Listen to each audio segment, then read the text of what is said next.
Chapter 6 about storytelling. Now this is a good one for me.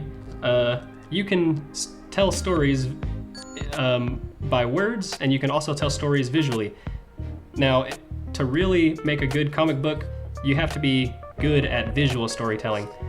The storytelling using words, if that's your strong suit, you're better off just writing a novel, honestly, because comic books is a visual medium.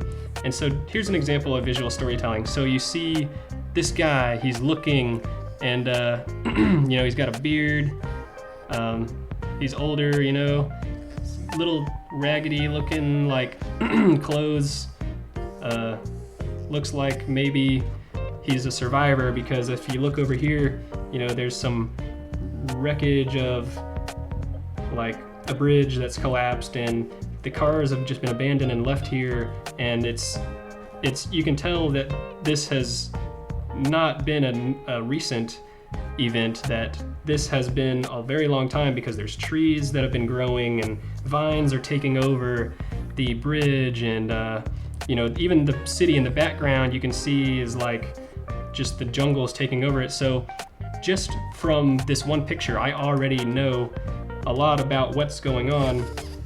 It's some kind of possibly post-apocalyptic story just from this. I don't know who he is yet, but I know he's a survivor, and he's been living in this world for some time now. So that's a good example of visual storytelling.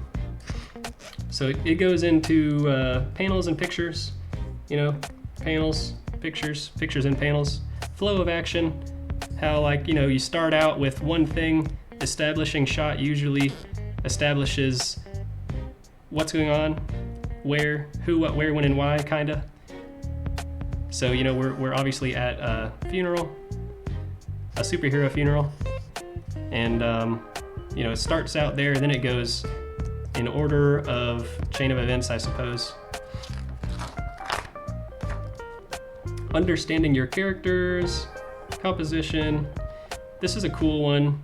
It's got this overhead shot looking down. It's hard to see, I know, without the color, but yeah, this is a cool story. You know, it's like things happen, but then like this actually is a little confusing because it goes like this, but then you have to jump over like here, because normally it reads left to right, top down, left to right. And capture the emotion, so that's important for visual storytelling too. Like, just by looking at this, you can tell this guy has got that like oh crap look on his face, and then the Silver Surfer, he's got that like I'm coming for you look on his face. Like, without even reading the words, I can already kind of know a little bit about what's happening here. And yeah, I was right. He's like, no, stay back. Like, he's obviously trying to get away from this guy and doesn't want him there. So yeah, capturing the emotions is important. Dramatic tension. I mean, there's just so much in here. Setting. This is a beautiful setting shot here.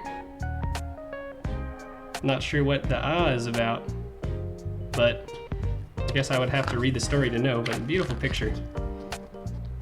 And here's some more settings. This is a fantasy world, and we've got, you know, a different kind of feel. This is a war comic, looks like, so the settings a little different, very mechanical, whereas this is like colorful, dreamy. This is like gritty, you know, just, yeah, you know what I mean. Backgrounds are important. Sometimes I feel lazy and don't draw backgrounds very detailed, and then sometimes I like draw a freaking like full painting of like a full landscape painting or something.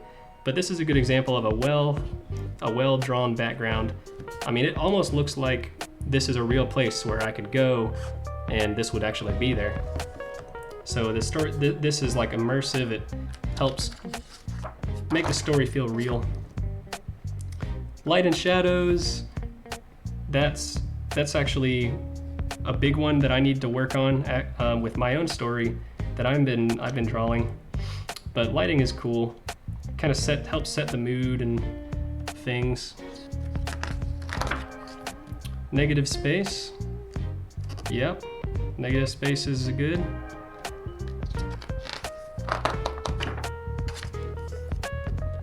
And 12 useful storytelling techniques. So it's got some useful tips in there. The script. So now it's talking about the script here.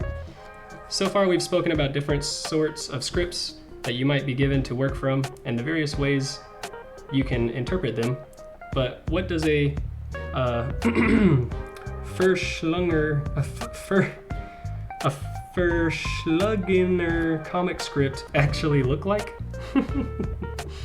I've never heard that word before. You mean you don't already own Stan Lee's How to Write Comics? It's another book in this series, I think. Here's an example of sort of scripts you can give when you embark in your career of Comics Pro, starring a couple guys called Tarantula Man and Killer Cyborg. Geez, who writes this stuff?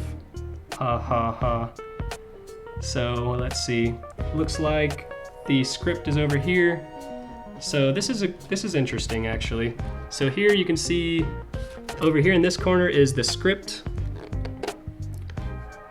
Panel 1, panel 2, panel 3, and then it says, what happens in each one. Tarantula Man swings through the city carrying a pizza box. Panel 2, he's attacked by a ray blast, which severs his rope line. So then let's go over here and see, how closely the artist followed the script that he was given. There he goes. He's swinging through with a pizza box, strikingly similar to Spider-Man. And then next, a ray blast severs his web. Yep, I mean that does follow the script. So that is that's a good example of an artist following the script well. And I think many times writers will write a script first and then give it to the illustrator to draw it and whatnot. Not everyone is a writer and illustrator, so good collaboration skills is important when working on a team, which, Marvel, I'm pretty sure most Marvel books are all team efforts. Maybe not all, but most, I would say. The artist's approach. So this is another process, I suppose, that may be different. So the writer may have given stage directions, but the artist is the one who actually comes up with the compositions, poses, body language, backgrounds, lighting, and the angle of what depicted in each panel. In fact, as an artist, you design each panel and the entire page as a visual unit. Remember, you're not just making pretty pictures, you're telling a story and establishing its mood. So now I've heard that the Marvel method of writing comics is a very artist-freeing,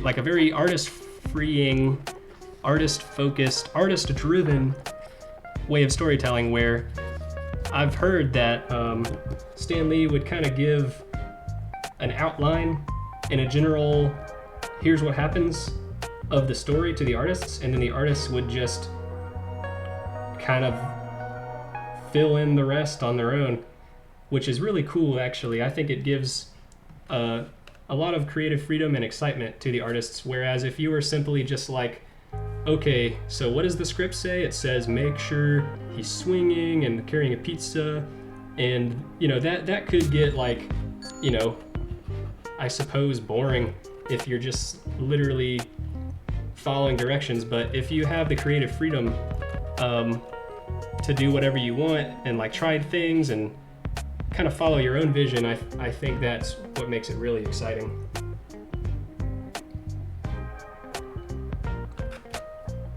Okay, moving on. And that's it for chapter 6.